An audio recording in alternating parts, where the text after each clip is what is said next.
श्रीपराशरभट्टार्यः श्रीरङ्गेशपुरोहितः श्रीवत्साङ्कसुतः श्रीमान् శ్రేయసే మేస్తు భూయసే. భాగవత మిత్రులందరికీ స్వాగతం, సుస్వాగతం. శ్రీ పరాశర భట్టర్ వారు ఎంతో అనుగ్రహంతో మనకి దయచేసిన శ్రీ గుణరత్న కోశం అనేటువంటి దివ్య స్తోత్ర రాజం నుంచి రోజుకొక్కొక్క శ్లోకాన్ని స్వీకరిస్తూ అందులో వారు అందించినటువంటి పరమార్థాలని ఆస్వాదిస్తూ ఈరోజు 45వ శ్లోకం దగ్గరికి చేరుకున్నాం. శ్లోకాన్ని అనుసంధానం చేసుకుని అందులో వారు అందించినటువంటి అద్భుతమైనటువంటి విశేషాలని గమనించుతూ ముందుకు సాగుదాం. మర్మస్పృశో రసశిరా వ్యతివిధ్య వృత్తైః కాంతోపభోగలలితైర్లులితాంగయష్టిః పుష్పావళీవ రసికభ్రమరోపభుక్తా త్వం దేవీ నిత్యమభినందయసే ముకుందం. మరొకసారి శ్లోకాన్ని అనుసంధానం చేసుకుందాం. మర్మస్పృశో రసశిరా వ్యతివిధ్య వృత్తైః కాంతోపభోగలలితైః లులితాంగయష్టిః పుష్పావళీవ రసికభ్రమరోపభుక్తా త్వం దేవీ నిత్యమభినందయసే ముకుందం. ఈ శ్లోకంలో అమ్మవారి యొక్క ఆమె చెలికాడైన, ప్రియుడైన, భర్త అయిన, నాయకుడైన శ్రీమన్నారాయణుడి యొక్క లలిత శృంగార చేష్టల్ని, ఆ స్థితిలో అమ్మవారు స్వామివారిని ఎలా రంజింపచేస్తూ ఆయనకు అలసట తగ్గేటట్టు సేద తీరుస్తూ మళ్ళీ సృష్టి కార్యక్రమంలో ఈ అఖిలాండ కోటి బ్రహ్మాండముల యొక్క పరిపాలన నిర్వహణ బాధ్యతను సక్రమంగా నిర్వహించడంలో తోడ్పాటును కలిగిస్తూ ఆనందింపజేస్తున్నటువంటి విధానాన్ని గొప్పగా వర్ణించడం జరిగింది. ఈ శ్లోకంలో దేవి అనేది గొప్ప సంబోధన. ఏమిటి దేవి అంటే మామూలుగా దేవత అని, లేక పట్టమహిషి అని. కానీ దేవయతి క్రీడయతి కాంతం ఇది దేవి అని ఒక అర్థం చెప్పే అవకాశం ఉంది. అంటే శ్రీమన్నారాయణుడి చేత క్రీడింపజేస్తుంది అని ఈ దేవీ శబ్దానికి అర్థం చెప్పే అవకాశం ఉంది. అంటే శ్రీమన్నారాయణుడు జరిపేటువంటి ఈ క్రీడా వినోదార్థంగా స్వీకరించబడినటువంటి ఈ సృష్టి కార్యక్రమాన్ని ఈవిడ లీలామాత్రంగా చాలా సరసంగా తన యొక్క క్రీగంటి చూపులతోటి, దేహ సౌందర్యంతో, మాటలతోటి అనునయిస్తూ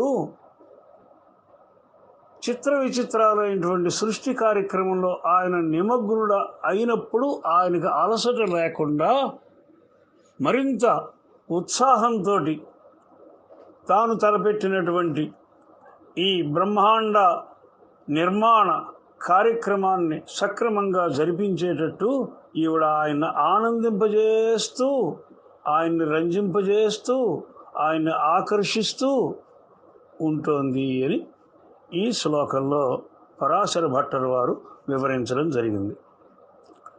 స్వామివారు పురుష సింహం, ఈవిడ స్త్రీరత్నం.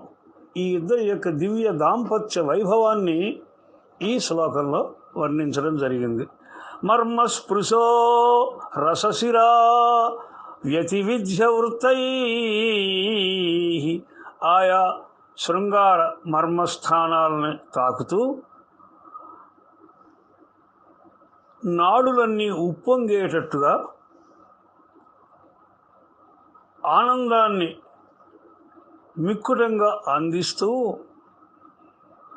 స్వామి యొక్క ఆనందానికి ఉపభోగంగా ఉంటూ ఆయన యొక్క శృంగార చేష్టలతో తాను ఆనందిస్తూ తన అవయవాలన్నింటినీ కూడా ఆ శృంగార చేష్టలకు అవకాశాన్ని కలిగిస్తూ అమ్మవారు నిత్యము సంతోషింపచేస్తున్నది ఎవరిని?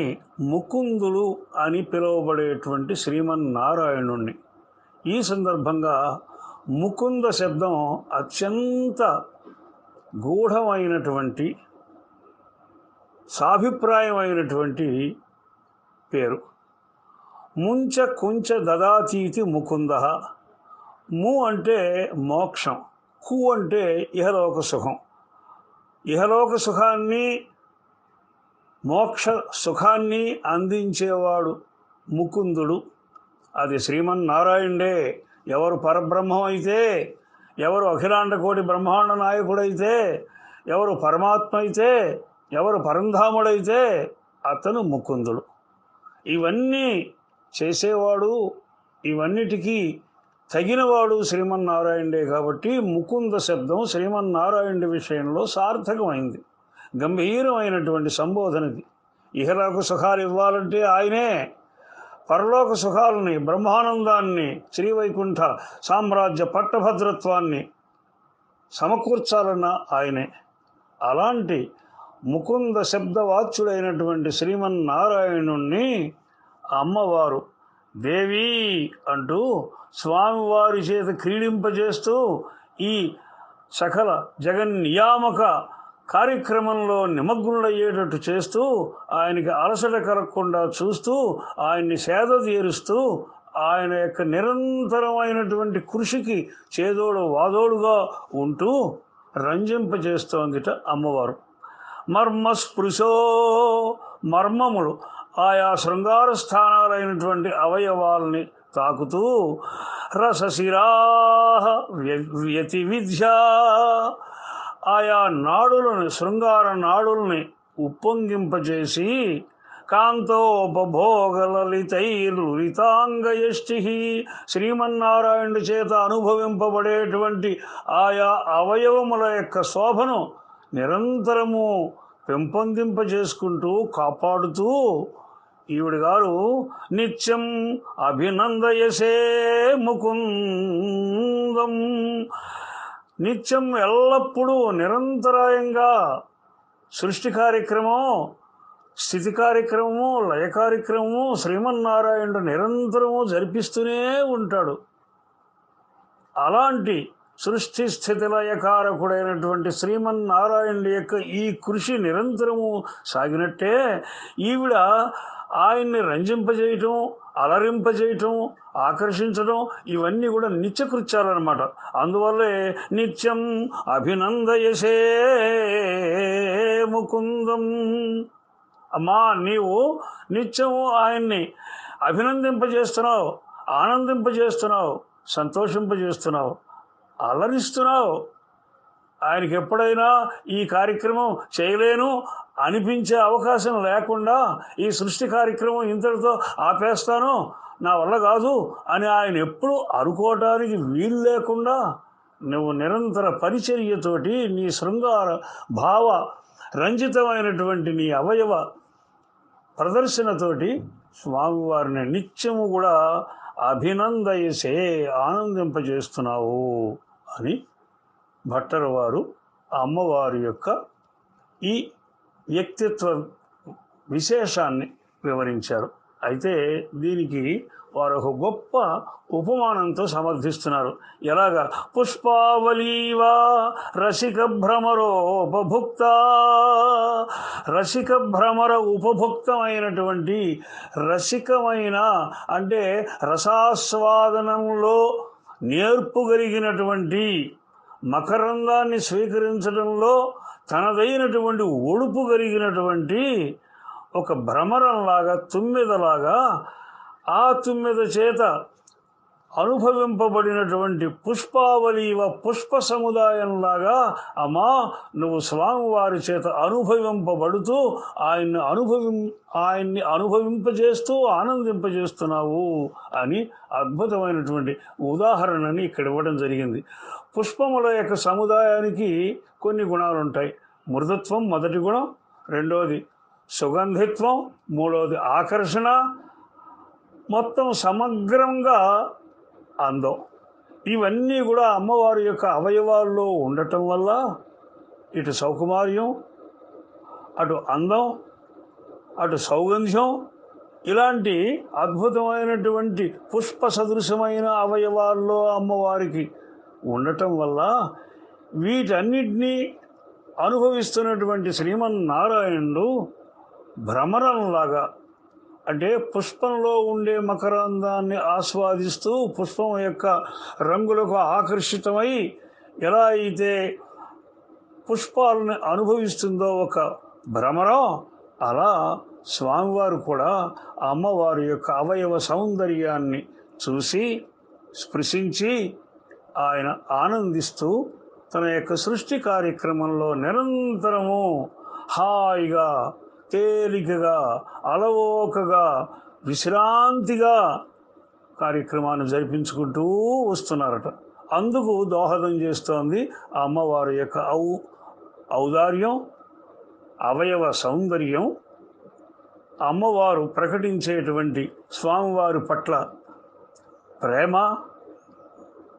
ప్రణయం, ఇవన్నీ కూడా ఈ శ్లోకంలో పొందుపరచడం జరిగింది.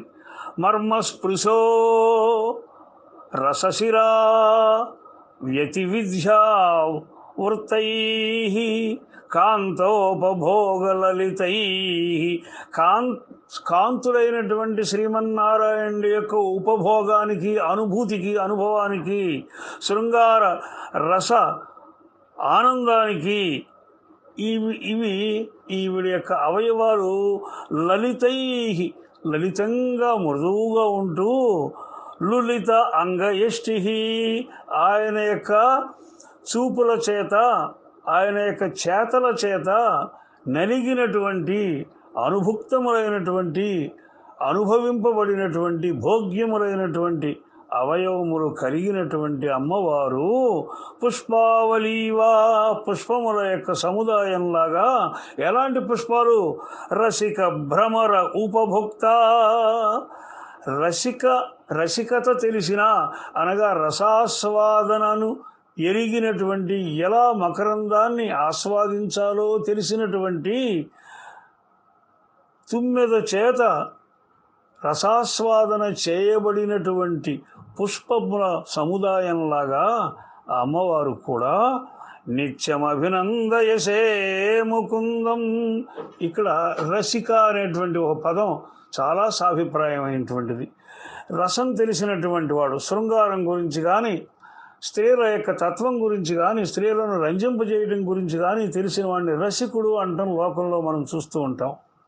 అలాగే రసమును స్వీకరించగలిగినటువంటి తత్వం తుమ్మెదలకు ఉంటుంది.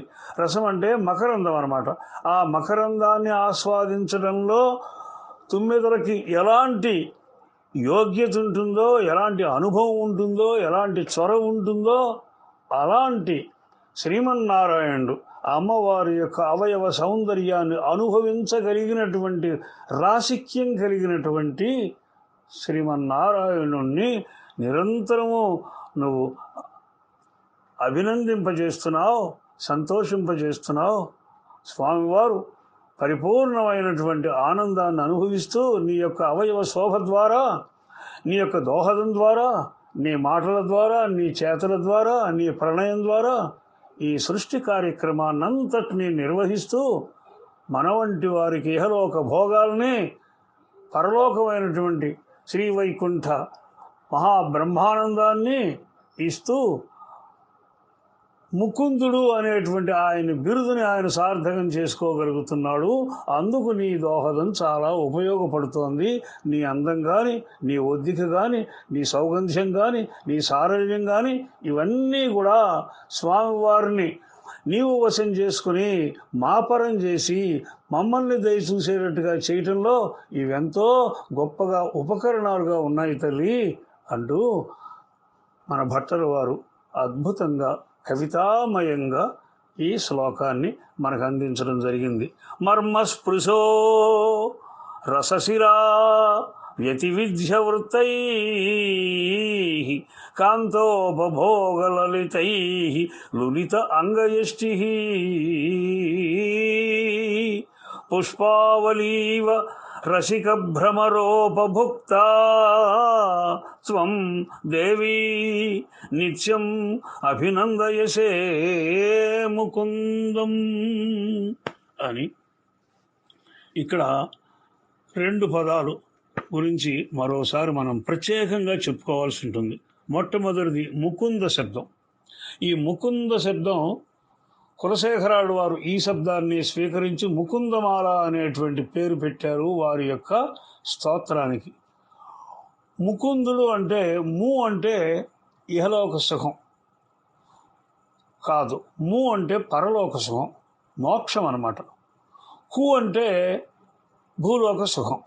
అయితే ఇక్కడ అనుమానం వస్తుంది, ముందు భూలోక సుఖాలు కదండి మనకు లభించేది, తదనంతరం కదా పరలోక సుఖం, బ్రహ్మానందము, వైకుంఠ సామ్రాజ్యంలో మనం పౌరులమయ్యి ఆనందించేటువంటి స్థితి అని ఎవరైనా అనొచ్చు. కానీ గొప్ప విషయాన్ని ముందుగా చెప్పి అల్ప విషయాన్ని తర్వాత చెప్పడం ఒక విధానంగా ఉంటుంది. అంటే ముందుగా మనం ఆశయించేటువంటిది ముందు చెప్పి తర్వాత తుచ్చమైన అశాశ్వతమైనటువంటి కోరగోడని అంశాలైనటువంటి అనగా భూలోక సుఖాలని తర్వాత చెప్పడం జరిగింది ఈ ముకుంద శబ్దంలో. కాబట్టి ముకుంద శబ్దం అలా సార్థకమైంది. స్వామివారు ఇహలోక సుఖాలనే అందిస్తారు మీకు, కానీ అంతకు మించినటువంటి ఇతరులు ఎవ్వరూ ఇవ్వలేనటువంటి బ్రహ్మాది దేవతలకు సాధ్యం కానటువంటి వైకుంఠాన్ని ఇవ్వగలిగినటువంటి ఏకైక పరమపదవాసుడు శ్రీమన్నారాయణుడు. కాబట్టే ముకుంద శబ్దం ఆయన విషయంలో అత్యంత సార్థకమైంది. దాన్ని ఇక్కడ పరాశర భట్టర్ వారు ప్రయోగించి వారి యొక్క కవితా మాహాత్మ్యాన్ని అతిమాత్రంగా వెల్లడి చేశారు. అమ్మవారిని అనేక రకాలుగా సంబోధించినప్పటికీ కూడా ఈ ప్రత్యేకమైన ఈ శ్లోకంలో దేవీ అనడం ద్వారా శ్రీమన్నారాయణుడి యొక్క పరంధామను యొక్క క్రీడకి, ఈ సృష్టి అనేటువంటి క్రీడకి, విలాసానికి, వినోదానికి, విహారానికి దోహదం కలిగిస్తూ, ఆయన్ని ప్రేరేపిస్తూ, ఆయన్ని ఆనందింపజేస్తూ, ముందుకు చొచ్చుకుపోయేటట్టుగా దోహదం చేస్తూ ఉండటం వల్ల దేవీ శబ్దం అంటే ఆయన చేత క్రీడింపజేసేది, ఆయనతో క్రీడించేది అనేటువంటి విశేషార్థ ద్యోతకమైనటువంటి ఈ సాభిప్రాయమైనటువంటి సంబోధనని పరాశర భట్టర్ వారు ఎంతో గంభీరమైనటువంటి అర్థాన్ని ఇమిడ్చి ఈ శ్లోకంలో ఉంచడం జరిగింది. అలా పరాశర భట్టర్ వారిలో రెండు పార్శ్వాలు ఎప్పుడూ మనం చెప్పుకుంటూ ఉంటాం. అద్భుతమైనటువంటి ఆధ్యాత్మిక భావ సంపద ఒకవైపున, పరమాద్భుతమైనటువంటి లోకాద్భుతమైనటువంటి కవితా శక్తి సంపద ఒకవైపున, వీరిలో రెండు సమానమైనటువంటి స్థాయిలో ఉండి భక్తిని రంగరించినటువంటి కవితా శక్తితో నిండినటువంటి ఈ గుణరత్న కోశం అత్యంత దేదీప్యమానంగా మన ఆధ్యాత్మిక ప్రపంచంలో వెలుగొందటానికి కారణం అయింది. అలాంటి పరాశర భట్టర్ వారి యొక్క పాదపద్మాల సన్నిధిలో అనేక దాసోహాలు సమర్పిస్తూ ఈ కార్యక్రమాన్ని వింటూ తాము తరిస్తూ మమ్మల్ని అందరినీ తరింపజేస్తున్నటువంటి భాగవత మిత్రులందరికీ పేరు పేరు వరుసన ధన్యవాదాలు తెలియజేస్తూ ఈ 45వ శ్లోకాన్ని ఇంతటితో ముగిస్తూ 46వ శ్లోకంతో మళ్ళీ తమ ముందుకు వస్తానని తెలియచేస్తూ అందరి దగ్గర సెలవు తీసుకుంటున్నాను. జై శ్రీమన్నారాయణ, జై భగవద్ రామానుజ.